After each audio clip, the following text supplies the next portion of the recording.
A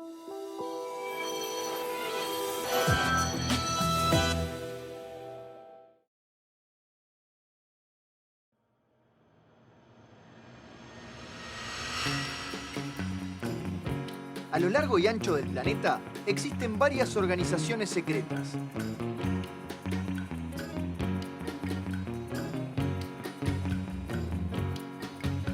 Y la más poderosa de todas es la Organización Mundial de Niños Curiosos.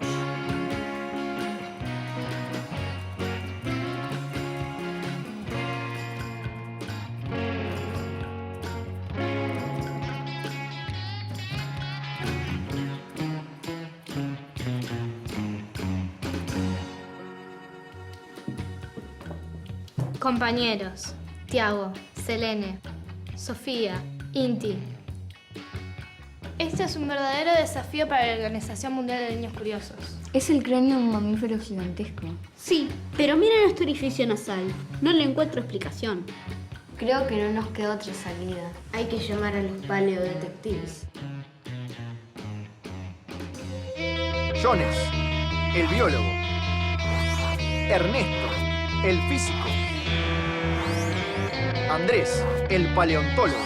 Un grupo especial de investigadores, los paleodetectives.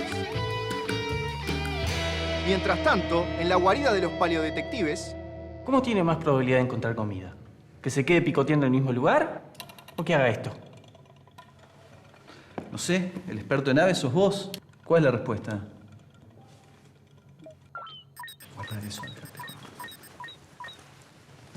Acá la Organización Mundial de Niños Curiosos llamando. ¿Nos escuchan? Sí, adelante. Queremos que nos digan qué es esto.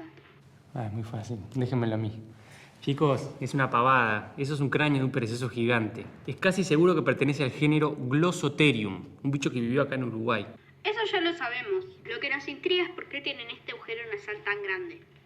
Tenían narices gigantescas.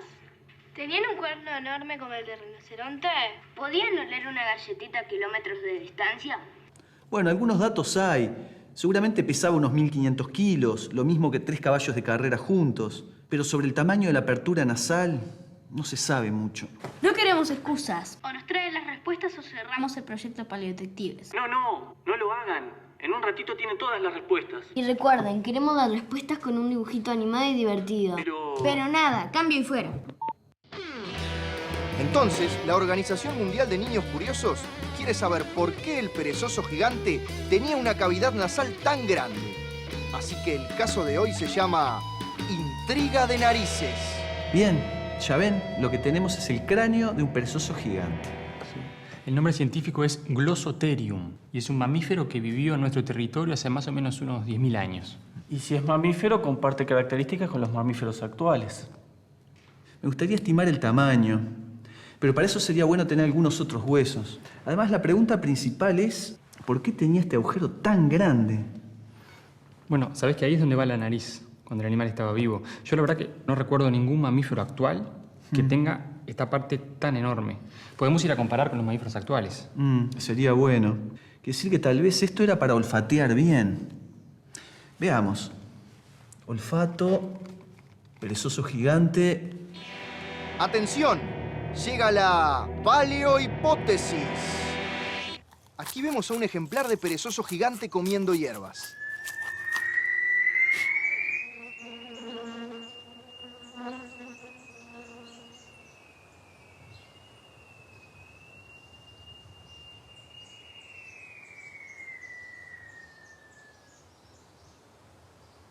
Sí, tener un gran olfato puede tener sus inconvenientes.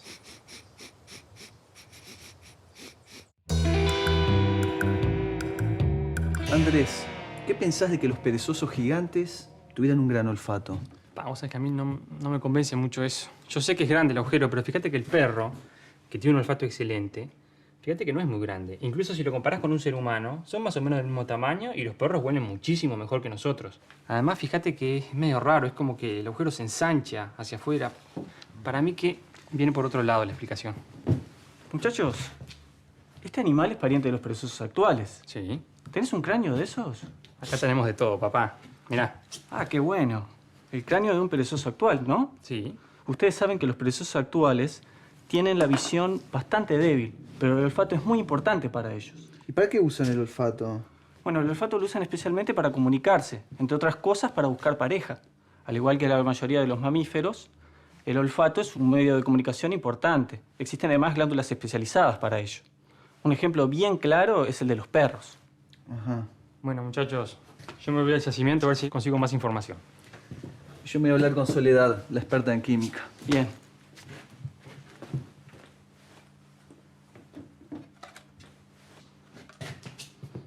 ¿Ser o no ser? Esa es la cuestión.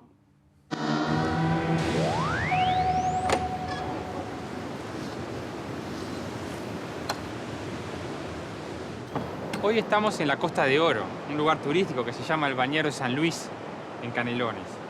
Y lo que tenemos acá son unas barrancas que aparecen en la costa de San Luis. Y bueno, que nos sirve para explicar lo que es una barranca, que es una cosa tan importante para buscar fósiles, ¿no?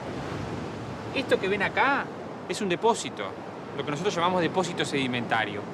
Un río, un delta, un arroyo, depositó a lo largo del tiempo un montón de barro, arena, piedras, y tiempo después otro río o el mar lo empezó a erosionar. Esto que estamos viendo en realidad es un corte que se produjo por el mar, por las subidas del río de la Plata, o por el mismo río que tenemos por acá que fue cortando.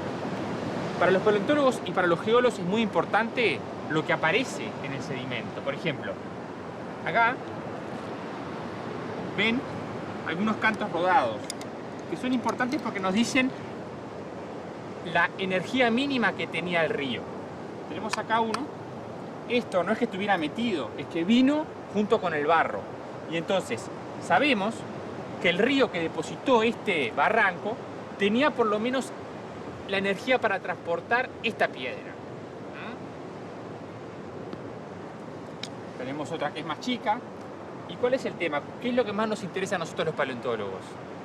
Que a veces con las piedras, con la arena y con el barro, el río arrastraba huesos de animales prehistóricos.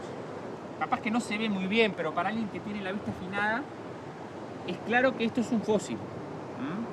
¿Qué tenemos que hacer ahora los paleontólogos? Sacarlo. Para sacarlo lo que hay que hacer es empezar a excavar en el terreno, siempre por arriba, y empezar a tratar de ver de qué hueso se trata.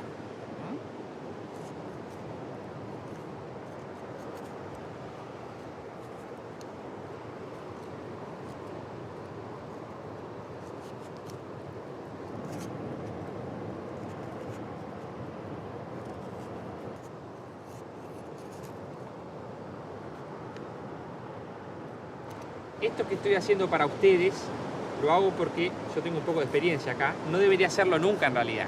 No se debe limpiar el fósil en el terreno. En este lugar los fósiles aparecen bastante rotos.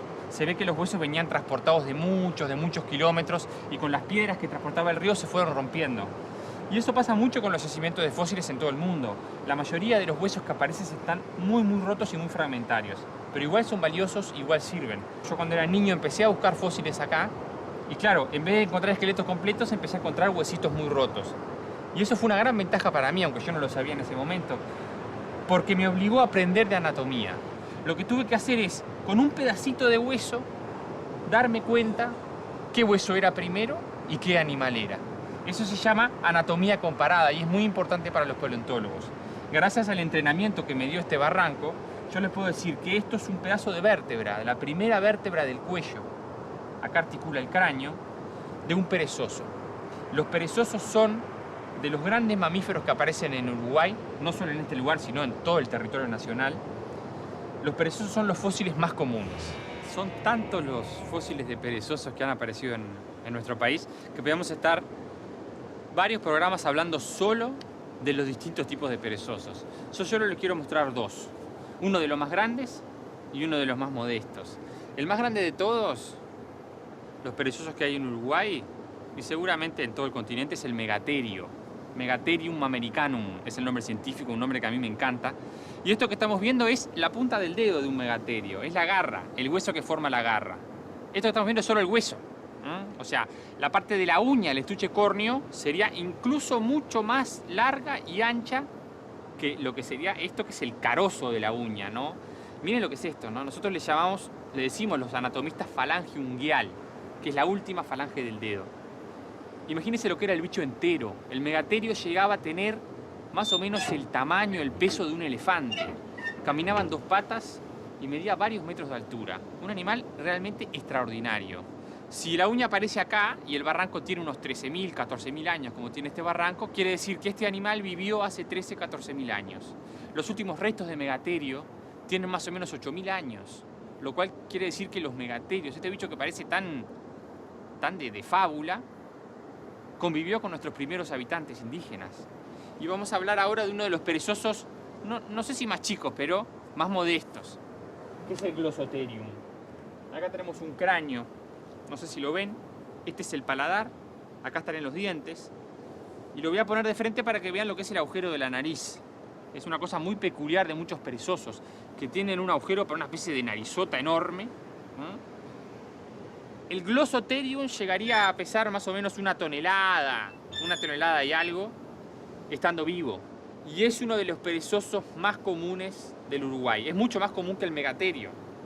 Así que tenemos esqueletos incluso completos de este animal colectados en varias partes del país. Yo, por ejemplo, tengo un montón de huesos de un mismo animal. Tengo 1000 huesos de un mismo animal. ¿Vale la pena seguir juntando? Bueno, la respuesta es sí, porque las colecciones de paleontología no solo sirven para registrar la presencia de un animal en un lugar, sino que son una especie como de gran base de datos para poder identificar otros fósiles. Yo cuando encontré esta vértebra, le dije que era la primer vértebra del cuello, o sea, la que articulaba con el cráneo. Yo esto lo sé porque he visto un montón de estas vértebras. Entonces, si yo fuera una colección de paleontología como la del Museo de Historia Natural, podría comparar esto con un montón de vértebras y darme cuenta que es una vértebra que se llama atlas, que articula con el cráneo. O podría hacer esto. Podría agarrar el cráneo y ver si este pedazo de vértebra articula con el cráneo para corroborar si se trata de la primer vértebra del cuello. Esto que parece un hueso que no tiene forma de nada, cuando lo articulo con el cráneo, ahí empieza a tener forma. Fíjense, esta cavidad tiene esta forma para articular con esto que se llama cóndilo, y es así porque le permite al animal mover la cabeza y mover el cuello. Entonces, yo gracias a que tengo este hueso, puedo corroborar que la determinación había sido correcta, que se trata de la primer vértebra del cuello de un perezoso gigante. Veamos qué ha averiguado Ernesto sobre el olfato del perezoso con Soledad, nuestra experta en química. Bueno, Soledad, tenemos la idea de que la gran apertura nasal de los perezosos pudiera ser para olfatear bien. ¿Qué sabemos de la química del olfato? Bueno, se saben bastantes cosas. Lo primero que se sabe es que para percibir un olor, el compuesto tiene que ser volátil. Eso quiere decir que se tiene que desprender de los sólidos o de los líquidos y entrar a nuestra nariz. Una vez que entran a nuestra nariz, tienen que reaccionar con receptores y así generar en nuestro cerebro un olor. Los receptores funcionan como si fuera una llave y una cerradura. Ciertas llaves abren ciertas cerraduras, pero no todas las llaves abren todas las cerraduras. Entonces, ya que estamos hablando un poco del olfato, tengo un pequeño experimento para mostrarte. A ver, eso me gusta. Estas son 2 muestras de la misma molécula, que es esta. A ver. Esto es rico. Tiene olor a limón. A ver, el otro. Debería ser casi lo mismo, ¿no? Son la misma molécula. Es como un cítrico, pero es distinto. Parece más como una naranja. La diferencia entre estas 2 moléculas que te mostré es este enlace. Están los mismos átomos unidos de la misma manera, pero en una están dispuestas en esta posición y en la otra están en esta posición. Solo ese cambio genera la diferencia de olor que acabo de sentir. Sí, si te fijas bien, son como si fueran imágenes en el espejo. Son como las manos, que son como imágenes en el espejo. Entonces, en el modelo que estábamos pensando de una llave y una cerradura, podemos imaginarlo como en las pelis de espías que vienen y hay una llave que hay que poner la mano. Si el espía es un poco tonto y pone la mano que no es, no se va a abrir nunca la puerta. Con nuestro cerebro pasa lo mismo. Receptores son tan específicos que un pequeñito cambio en la molécula hace que sean olores muy distintos. Y ahora decime una cosa. ¿El tamaño de la nariz es importante? No, viste, lo que estábamos viendo recién es una muestra de que no importa el tamaño de la nariz, sino importa la cantidad de receptores que tenés. Cuantos más receptores, mejor percepción. Pero los receptores son tan chiquititos como las moléculas. Sí, es cierto. Además vimos que animales con muy buen olfato, como por ejemplo los perros, no tienen una nariz especialmente grande. ¿Y para qué usan los animales el olfato? Bueno, una cosa bastante útil que se ha desarrollado del olfato es para evitar, por ejemplo, comer cosas que estén descomponiéndose. Ajá. Por ejemplo, hay moléculas como la cadaverina y la putrescina que son producto de la descomposición de la carne. Ajá. Entonces, percibimos ese olor como muy desagradable y lo evitamos. También creo que Jones alguna vez me contó que los animales también usan los olores para buscar pareja.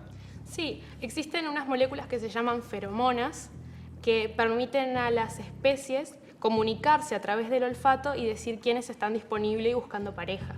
El perezoso podría haber usado el olfato para esas cosas, pero si la nariz grande no hace la diferencia, creo que estamos sin pistas firmes. ¿No escuchás un ruido, un sonido grave? Es Marcelo que está intentando si puede tocar el bajo.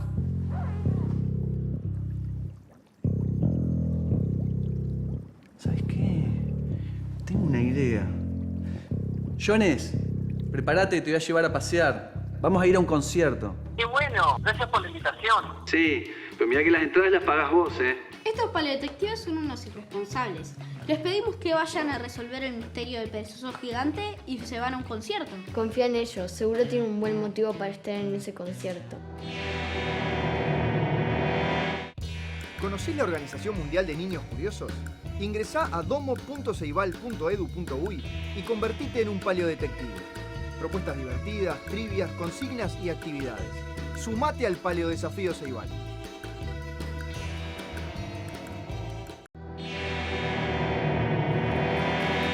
La Organización Mundial de Niños Curiosos quiere saber por qué los perezosos gigantes tenían unas fosas nasales enormes. Lo primero que pensaron los paleodetectives fue que tenían un gran olfato, pero descubrieron que el tamaño de la nariz no tiene nada que ver con la capacidad de oler mejor. Ernesto tuvo una idea al escuchar un bajo y quiere ir con Jones a un concierto. ¿Qué tiene eso que ver con los perezosos? ¿Acaso Ernesto se volvió loco? Jones, fíjate cómo suena el clarinete.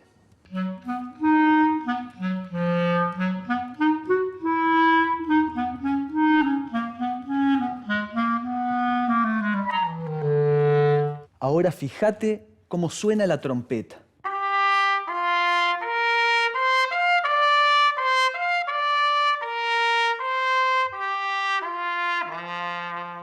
Ahora veamos cómo suena el corno.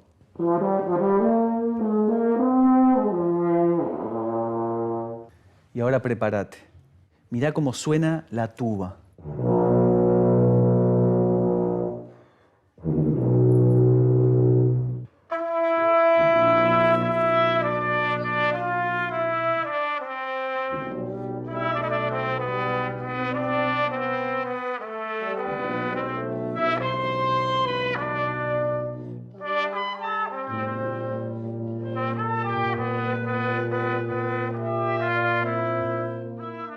¿Sabés qué?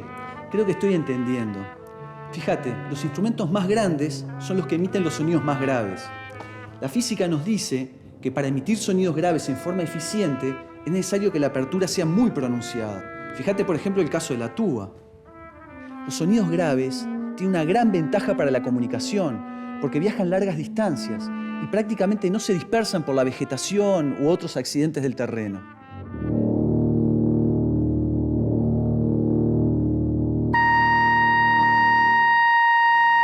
El problema es que la comunicación implica dos partes, alguien que emite sonido y alguien que escucha. ¿Y cómo podemos hacer para estar seguros de que los perezosos podían escuchar sonidos graves? Los sonidos no se fosilizan. Sin embargo, los oídos de todos los mamíferos tienen 3 huesitos, incluidos los perezosos. Si supiéramos cómo son estos huesitos, podríamos saber qué clase de sonido escuchaban. El tema es Sí. si existen fósiles de estos huesitos. ¿Sabes qué? Tenemos que hablar con Andrés. Poca gente sabe que nosotros escuchamos gracias al esqueleto. Y eso es porque adentro del oído tenemos 3 huesitos, pero diminutos, que vibran y hacen que nosotros podamos escuchar.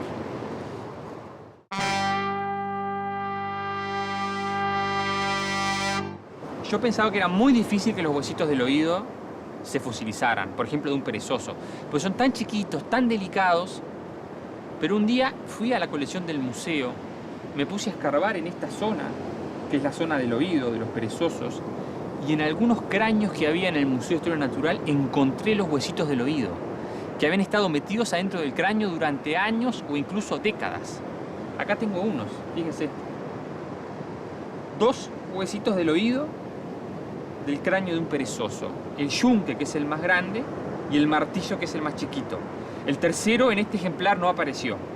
Quiere decir que hicimos un segundo descubrimiento paleontológico, pero esta vez no tuvimos que ir a un barranco, sino que lo hicimos dentro de las propias colecciones del Museo Nacional de Historia Natural. Eso quiere decir que hay buenas noticias.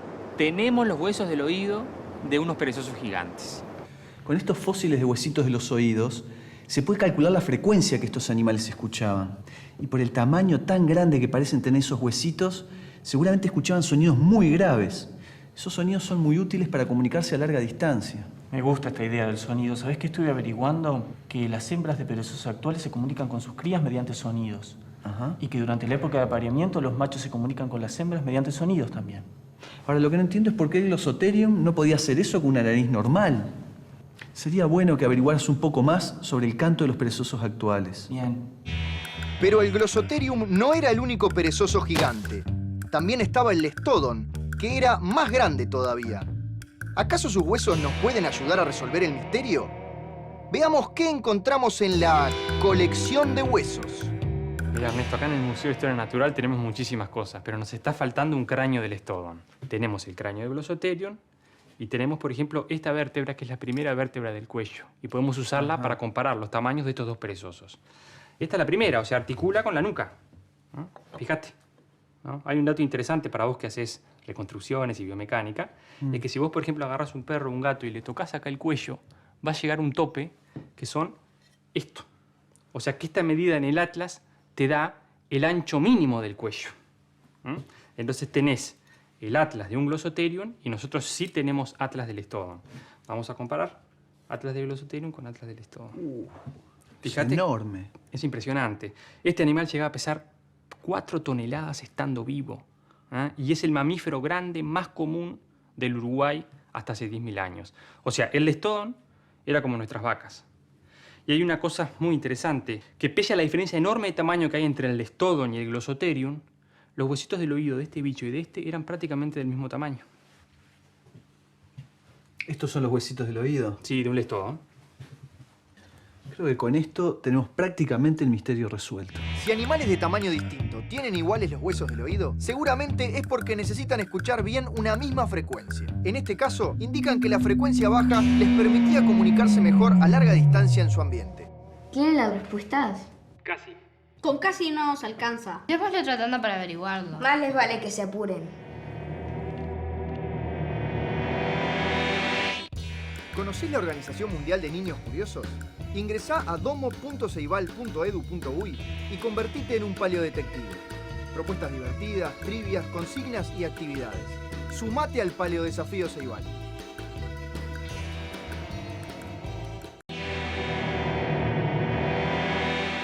La Organización Mundial de Niños Curiosos le encargó a los paleodetectives que investigaran por qué los cráneos de los perezosos gigantes tienen las fosas nasales tan grandes. Los paleodetectives descartaron que fuera para oler mejor, pero piensan que usaban sus narices para comunicarse.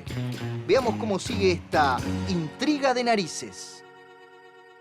Jones, ¿qué pudiste averiguar del canto de los perezosos actuales? Los perezosos se mantienen silenciosos durante la mayor parte del tiempo, aunque a veces emiten sonidos por la nariz. Lo hacen para comunicarse con una pareja, para defender territorio, o la madre para comunicarse con sus crías. Los sonidos son muy agudos, van entre 2 y 8 kHz. Creo que el sonido podría ser algo así.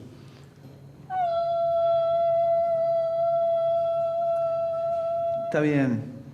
Yo por otro lado estuve calculando las masas de estos animales. Para el Glossotherium obtuve 1.500 kilos.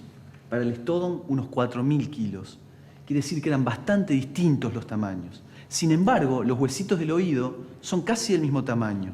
Es decir, que habrían escuchado la misma frecuencia. Por eso creo que la explicación de los sonidos graves no tiene que ver con el tamaño, sino con la comunicación. Y estuve probando por mi lado también cómo habría sido el sonido de estos animales. Y me parece que habría sido algo así.